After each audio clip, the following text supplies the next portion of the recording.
Prácticamente desde que llegué cada 5 minutos tengo que estar cambiando lo que pensaba decir. Yo venía básicamente a hablar desde mi experiencia, ¿no es cierto?, en laburo con las pymes, en la mirada que hay unánime de todos los que integramos el Centro de Estudios para el Comercio Exterior del siglo XXI, es decir, una mirada de lo internacional vinculado a la temática que nos convocaba, y traía medio, yo diría, subordinado o disminuido la cosa más política.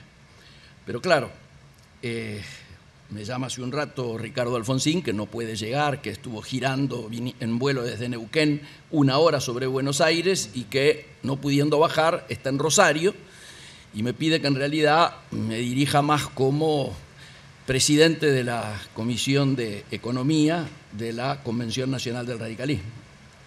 Pero bueno, ya estamos acostumbrados a que estos encuentros de Carlos nos den sorpresas cotidianamente, diríamos, cada vez que venimos. Por ejemplo, hace un rato, el primero y el único que nombró a Juan Domingo Perón fue Pinedo. Digo, y esto tiene, ¿no?, un sentido importante. Digo,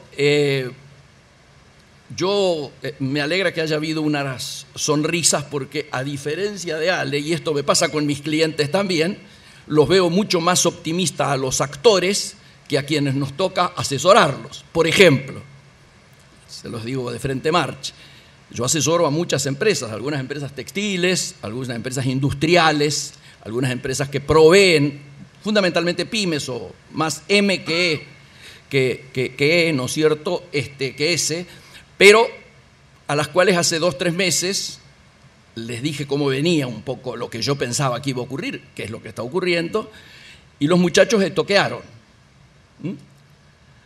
Al estoquear ellos, mi vínculo hoy es que muy contentos me llaman a comer, me invitan, me felicitan, pero llevo 2 meses prácticamente sin facturar. No vengo a llorar, pero digo, para marcar un poco una realidad que se nos está dando a quienes tenemos una mirada sobre lo que está ocurriendo, un diagnóstico sobre lo que está ocurriendo, y lamentablemente yo quiero empezar haciendo una, diríamos, advertencia, una advertencia fuerte. Creo que en muchos sectores de la dirigencia argentina, incluida la dirigencia empresaria, está habiendo una lectura, yo diría, naif o voluntarista en relación a la gravedad del momento económico y social que estamos pasando. Yo se lo quiero decir con todas las letras, he chequeado con muchos amigos que estamos analizando a nivel series lo que ha ocurrido en la Argentina cada vez que ha venido una recesión, y posiblemente estemos transitando en estos momentos la que va a ser recordada como la peor recesión en la historia argentina. Y me parece que esto tiene que ser tenido en cuenta, es decir, al comienzo hablaban, ustedes recuerdan, de la famosa V corta, es decir, gran caída de nivel de actividad, pero rápido rebote. Lógicamente, había muchos interesados en decir que el año que viene, que es un año electoral, no íbamos a estar en recesión. Pero ya hoy todos coincidimos en que va a ser una bruta L, no una L cualquiera, es decir, una gran caída en los niveles de actividad y un largo tiempo en el cual vamos a tener que coexistir con esto. Nosotros, y acá accedo al pedido de Ricardo, en la misma noche que nos enteramos por los diarios de que volvíamos al Fondo Monetario Internacional a buscar un stand-by, reunimos de urgencia a la comisión. Obviamente no estuvimos todos, me tocó estar, obviamente, la convoqué y hice bajar de Córdoba al presidente de la Convención Nacional, y esa misma noche dijimos que nos oponíamos al retorno al fondo. Nos oponíamos desde la perspectiva no solo de la pérdida de autonomía para la toma de decisiones en política económica, sino esencialmente porque no era necesario. No había ninguna corrida bancaria, la gente no estaba yendo a los bancos a retirar sus depósitos, no había ninguna obligación de pago exterior urgente, se trataba de una crisis cambiaria. 4 expresidentes de Banco Central nos dijeron explícitamente que no era necesario. 2 del radicalismo, Alfonso Pratagay y Martín Lustó. 2 que no son del radicalismo, Blecher y Redrado. Los cuatro coincidían en esa lectura, en la no necesidad. Pero además adelantamos las tres consecuencias principales que iba a tener esto del stand-by. La primera, la baja del salario real, que ustedes saben ya se ha producido. Estábamos primeros en Latinoamérica, ahora estamos sexto o séptimo. El segundo, la recesión, a la que hago mención y a la que voy a volver. Y el tercero, la cara más negra de todo esto, consecuencia, por supuesto, de la segunda, es el tema del desempleo. El tema del desempleo, obviamente, si entramos al fondo, el primer requerimiento del fondo es achicamiento del Estado. TELAM, INTI, INTA, podemos seguir con ISET, lo que a ustedes se les ocurra, donde vayan. Esto, digo, no debe sorprendernos. Luego empiezan a caer las pymes. Diríamos, a quienes yo asesoro, que tienen productos e insumos para la industria, cuando me dicen que no pueden trasladar todo el pass-through, es decir, el impacto de la devaluación a precios, no lo pueden trasladar porque si no, no venden, y uno le pregunta, no venden por la recesión, ¿no es cierto? Y uno le pregunta, ¿y entonces qué vas a hacer? Achico personal.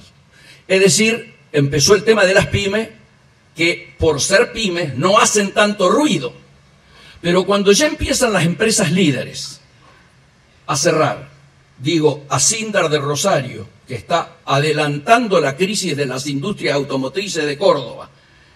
Les recuerdo que hay 1 millón de trabajadores directos e indirectos vinculados a la industria automotriz. Acá los dirigentes sindicales lo saben muy bien a este tema. Cuando cae, qué sé yo, Pérsico, para ir a otro ejemplo, está en convocatoria. Cuando cae Metalúrgica Tandil, más de 100 años, una industria señera del centro de Buenos Aires, también vinculada a la metalmecánica, obviamente. Y cuando ahora cae Alpargatas en el Chaco, 300 familias en la calle, uno ya tiene que empezar a visualizar que se empezó a ver el rostro más negro del proceso recesivo. ¿Cuándo va a ser esto? Segundo y primer trimestre del año que viene, básicamente.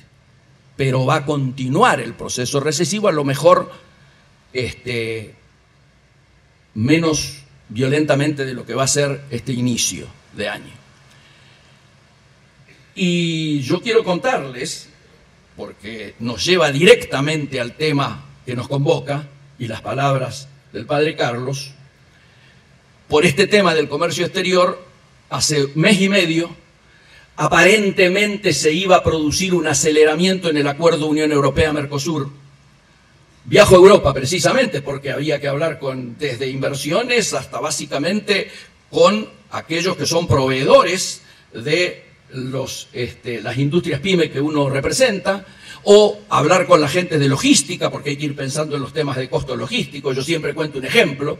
Para trabajar en Zona Franca La Plata te cobran 100, eso mismo se paga 50 en Zona Franca Montevideo y se cobra 25 en Florida, que es una de las zonas francas del interior de Uruguay. Entonces no es lo mismo traer y desconsolidar mercadería o insumos en Zona Franca La Plata que en Florida o Nueva Palmira, por dar ejemplos. Y como es todo dentro de Mercosur, es todo válido. ¿Qué me preguntaban en Europa? Nadie me preguntaba, ¿va a seguir Mauricio Macri? ¿Existe la posibilidad del retorno de Cristina? No. Me hacían 3 indicaciones, 2 preguntas y un señalamiento, digámoslo. Las 2 primeras preguntas estaban vinculadas, señores, con este proceso de endeudamiento que ustedes están teniendo, los niveles de endeudamiento, ¿van a ser capaces de afrontarlo si tienen un saldo de balanza comercial en rojo de donde debieran provenir los dólares genuinos para achicar precisamente ese endeudamiento? El segundo, los argentinos alguna vez, como bien decía él, van a poder tener políticas a largo plazo, ponerse de acuerdo y cumplirlas. Y el tercero, que nos duele mucho y nos lleva directo a la temática que nos convoca. Estaban sorprendidos por la mediocridad de la clase dirigente argentina en un país que, como lo decía esta mañana Daniel Arroyo, puede producir alimentos para más de 400 millones de personas y sin embargo tenemos 1/3 de pobreza y la mitad de los chicos en edad escolar con problemas de alimentación. En Argentina, señores, como también lo reiteraba Daniel, el hambre es un crimen. Y entonces esto convoca claramente a la necesidad del rol que tiene que jugar la dirigencia argentina, muchas de las cuales, ¿no es cierto?, ustedes, todos nosotros tenemos llegada de manera cotidiana.